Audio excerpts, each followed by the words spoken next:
اعوذ باللہ من الشیطان الرجیم، بسم اللہ الرحمن الرحیم۔ آج آپ کی خدمت میں صلح امام حسن علیہ السلام اور معاویہ بن ابو سفیان کے بارے میں عرض کرنا چاہتا ہوں۔ امام حسن علیہ السلام اور معاویہ کے درمیان جو صلح نامہ لکھا گیا وہ اس انداز میں لکھا گیا کہ امام نے فرمایا یہ وہ نوشتہ ہے جس پر حسن بن علی بن ابی طالب علیہ السلام نے معاویہ بن ابی سفیان کے ساتھ مصالحت کی ہے۔ معاویہ یہ حق نہیں رکھتا کہ وہ اپنے بعد کسی کو جانشین مقرر کرے، بلکہ خلافت کا معاملہ اس کے بعد مسلمانوں کے درمیان شورا کے حوالے ہوگا۔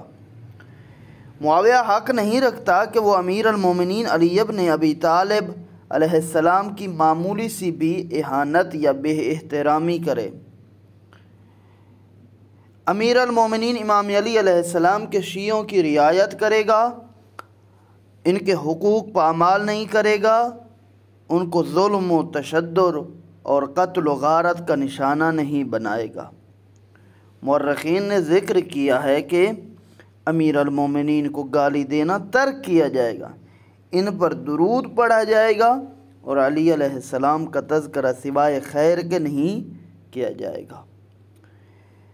اب سوال یہ ہے کہ کیا معاویہ نے ان تمام باتوں کی پاسداری کی ہے؟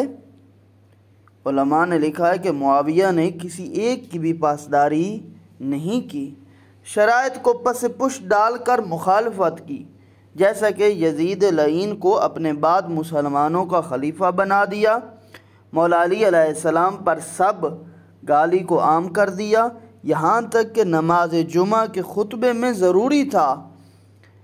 ایک بدبخت بھول گیا، پھر دوبارہ لوگوں کو بلوایا اور امام علیہ السلام پر سب کیا۔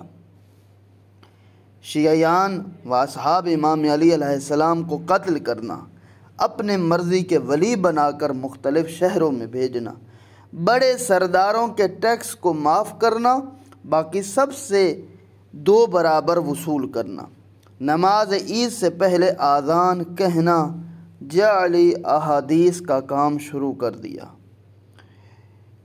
ان تمام باتوں کو کامل فی التاریخ والے نے بھی لکھا، ذہبی والے نے بھی لکھا، ابن عساکر نے بھی لکھا، تاریخ اسلام ذہبی نے بھی لکھا یہاں پر، اور الاحتجاج اور ارشاد مفید علیہ الرحمہ نے بھی تحریر کیا ہے۔